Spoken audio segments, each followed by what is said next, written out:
আবার মুখ পুড়ল সোনারপুর থানার এবং বারুইপুর জেলা পুলিশের।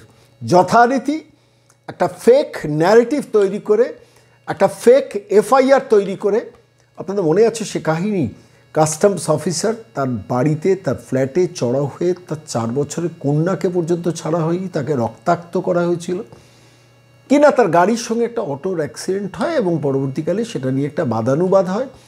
তারপর সমস্ত বাহিনী জড়ো হয়, সেই বাহিনী জড়ো হয়ে ফ্ল্যাটের ভেতরে ঢুকে কাস্টমস অফিসারকে বেদম প্রহার করেন। সিসিটিভি ফুটেজে সেই কভারেজটা বাইরে আসে, প্রকাশ্যে আসে।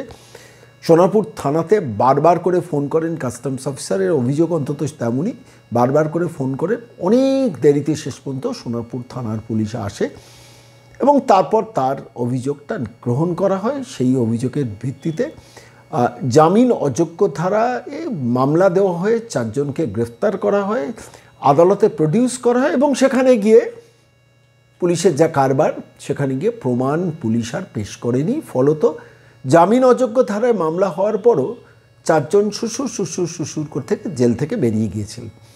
এই পর্যন্ত কাহিনী আমরা মিডিয়াতে পড়েছি, পরবর্তীকালে শুনেছি আরও 2 একজনকে গ্রেফতার করা হয়েছে। কিন্তু যেটা ইন্টারেস্টিং সেটা হচ্ছে কেন্দ্রীয় সরকারের শুল্ক দপ্তরের অফিসার প্রহিত হওয়ার পর তার 2 দিন বাদে অটো ড্রাইভার তার মার শ্লীলতাহানি হয়েছে বলে একটি এফআইআর করেন সোনারপুর থানায়। সঙ্গে সঙ্গে সোনারপুর থানা প্রোঅ্যাক্টিভ হয়ে যায়, শুল্ক অফিসারের বিরুদ্ধে সঙ্গে সঙ্গে মামলা মানে এফআইআর রুজু হয়ে যায় এবং তদন্ত শুরু হয়ে যায়। এর মধ্যে ঘটে খুব ইন্টারেস্টিং 2টো ঘটনা। সেটা হচ্ছে শুভেন্দু অধিকারী পরের দিনই কাস্টমস অফিসারের বাড়িতে পৌঁছে যান এবং বলেন আপনার পাশে আছি, আইনি সহায়তা দেব। এবং স্বাভাবিকভাবে কাস্টমস অফিসারের বিরুদ্ধে যে মামলাটা হয় পরবর্তীকালে, সেই মামলার ক্ষেত্রে সেই ব্যাপারটা কলকাতা হাইকোর্টে মহামান্য বিচারপতি শুভ্রা ঘোষের আদালতে পুরো বিষয়টা পেশ করা হয় এবং তারই শুনানি ছিল গত পরশুদিন। শেষ পর্যন্ত মহামান্য বিচারপতি শুভ্রা ঘোষ ভৎসনা করেন সোনারপুর পুলিশ, বারুইপুর জেলা পুলিশকে এবং বারবার করে জানতে চান যে 2 দিন বাদে যে ব্যক্তিরা আক্রমণ করেছেন তারা একটা এফআইআর করলেন এবং সেই এফআইআর করলেন কি না, অটোতে বসে থাকা অটো ড্রাইভারের যিনি মা, তাকে দিয়ে মামলাটা করানো হয় এবং তার নাকি শ্লীলতাহানি করেছেন এই কাস্টমস অফিসার রাস্তার মধ্যে দাঁড়িয়ে।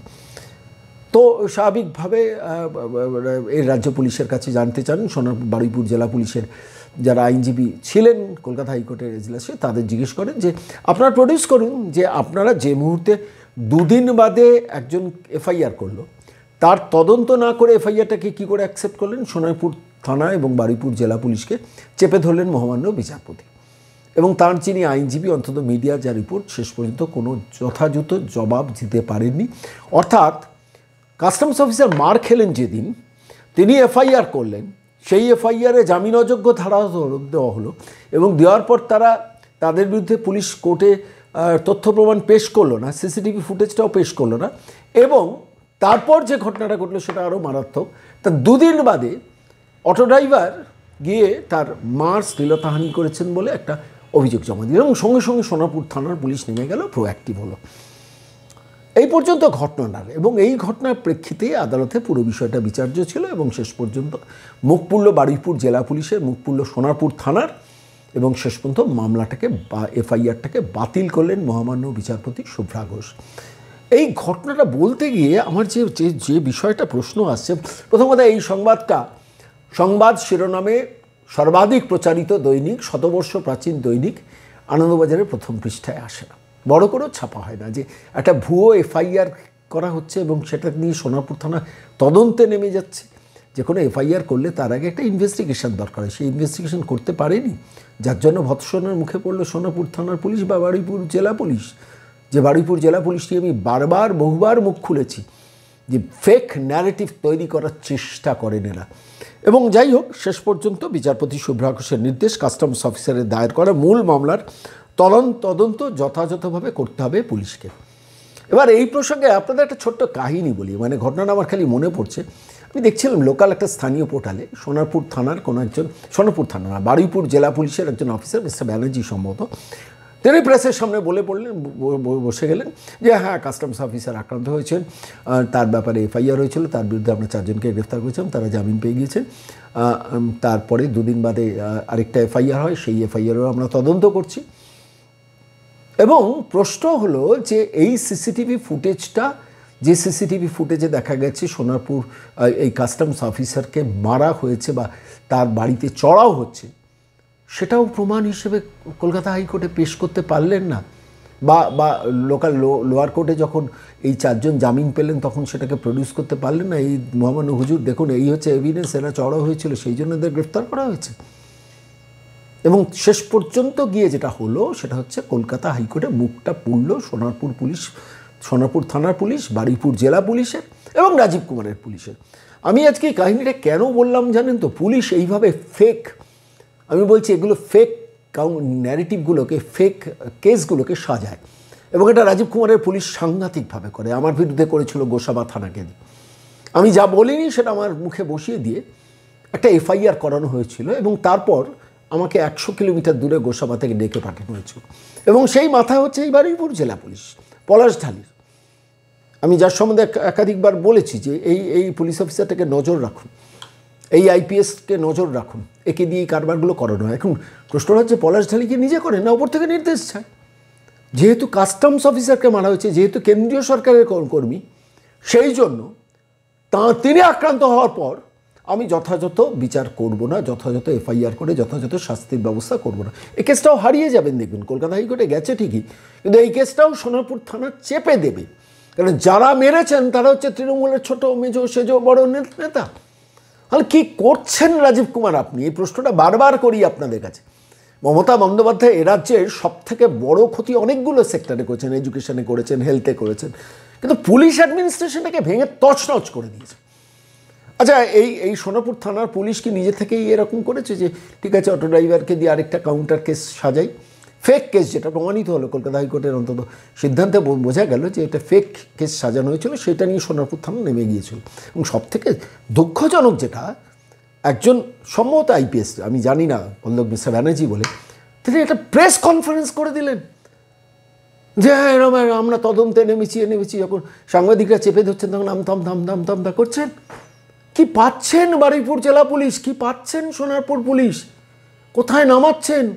সরকার বদল হলে কিন্তু প্রত্যেকটা নথিতে লেখা থাকবে আপনারা কি কি করেছেন, প্রত্যেকটা নথিতে লেখা থাকবে। কে লিখছেন না লিখছেন জানি না, আমি নথিতে লিখে রাখছি কারা এই কাজটা করেছেন। সেদিনকে প্রেস কনফারেন্সটা কে করেছেন? প্রেস কনফারেন্স করেছেন, জবাব দিতে পারেননি। বারুইপুর জেলা পুলিশের পক্ষ থেকে যে অফিসার বসেছিলেন সংবাদ মাধ্যমের সামনে মিথ্যে কথাগুলো সাজিয়ে বলার জন্য, আজকে একজন শুল্ক অফিসার তিনি ওইভাবে রক্তাক্ত হলেন, তার ছবি দেখা গেল, সিসিটিভি ফুটেজ দেখা গেল, সেটাকে গিয়ে লোয়ার কোর্টে জামিনের সময় তাদের আটকানোর জন্য প্রডিউস করা গেল না। উল্টে 2 দিন বাদে অটো ড্রাইভার একটা এফআইআর করলেন, সেই এফআইআরটা তদন্ত না করে এফআইআরের তদন্ত শুরু হয়ে গেল। সেটাই তো মহামান্য বিচারপতি শুভ্রা ঘোষ প্রশ্ন করেছেন। লাজ লজ্জা মান সম্মান ইজ্জত মর্যাদা কিচ্ছু নেই।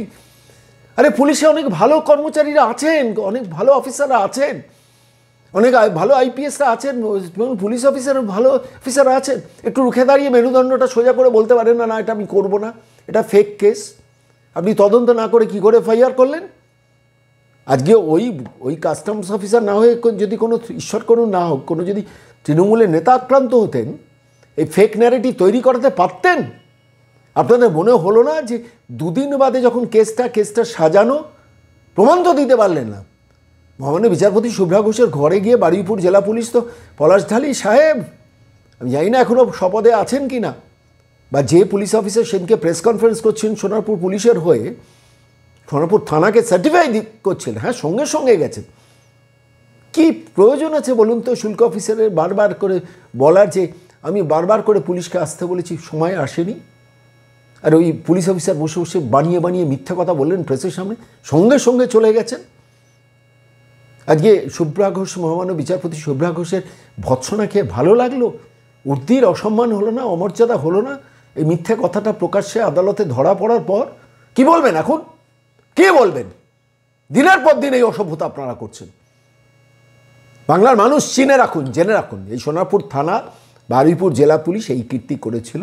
কাস্টমস অফিসার তিনি আক্রান্ত হওয়ার পর 2 দিন বাদে তার বিরুদ্ধে একটা কেস সাজানো হয়েছিল, খোদ কলকাতা হাইকোর্টে শেষ পর্যন্ত ধরা পড়ল।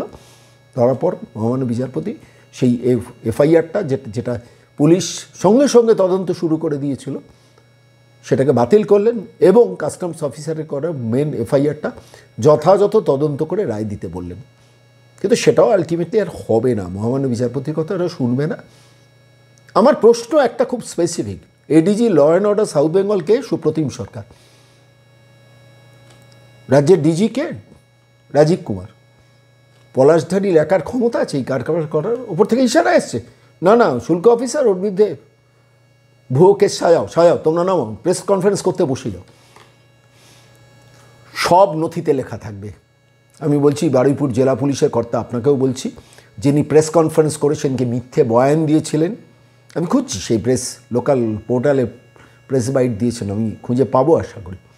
ভুয়ো এফআইআরটা শেষ পর্যন্ত বাতিল হলো এবং এই প্রেস কনফারেন্সের জন্য যে ভদ্রলোক মিথ্যে কথা বলছেন, বসে বসে তদন্ত হচ্ছে বলে গল্প টল্প বলছিলেন, তারও তো শাস্তি হওয়া উচিত। বারুইপুর জেলা পুলিশের এসপি শাস্তি হওয়া উচিত।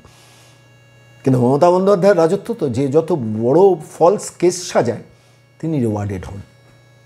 বারুইপুর জেলা পুলিশ হয়তো সেইভাবে রিওয়ার্ডেড হচ্ছে, সোনারপুর থানাও সেইভাবে রিওয়ার্ডেড হচ্ছে, আর মাথায় বসে আছেন সুপ্রতিম সরকার, রাজীব কুমাররা এই কারবার রাজ্য জুড়ে করাচ্ছেন, এটা তার একটা প্রমাণ। তেমন রাজ্য সরকার তো আইনজীবী অ্যাপয়েন্ট করে, বারুইপুর জেলা পুলিশের আইনজীবী অ্যাপয়েন্ট করেও তো পয়সা খরচা করতে হলো আদালতে আইনজীবী অ্যাপয়েন্টমেন্টের জন্য। কার টাকা গেল এই ভুয়ো এফআইআরের জন্য লড়াই করতে? তারপর মান সম্মান ইজ্জত মর্যাদা গেল, রাজ্য সরকারের কত লক্ষ টাকা গেল আইনজীবীদের পেছনে অ্যাপয়েন্টমেন্টে, আইনজীবীদের ফিজ মেটাতে। কেউ প্রশ্ন করবেন না যে আমলে 1,56,000 পুলিশের পদ ভ্যাকেন্ট, যে আমলে 3.25 লক্ষ স্কুলের শিক্ষকের পদ ভ্যাকেন্ট, যে আমলে 5.5 লক্ষ ওপর সরকারি পদ অবলুপ্ত, যে রাজ্যে দাঁড়িয়ে সরকার স্কুলের শিক্ষক, পুলিশ বা সরকারি কর্মচারীদের চাকরি দিতে পারে না, সিভিক ভলেন্টিয়ারদের কনস্টেবল করতে পারে না, সেই রাজ্য গিয়ে আদালতে গিয়ে আইনজীবীদের পেছনে ভুয়ো এফআইআর করে লড়াই করে এবং শেষ পর্যন্ত মুখ থুবড়ে পড়ে। বেশ হয়েছে সোনারপুর থানার পুলিশ, বেশ হয়েছে বারুইপুর জেলা পুলিশ, you deserve it what you have done in return.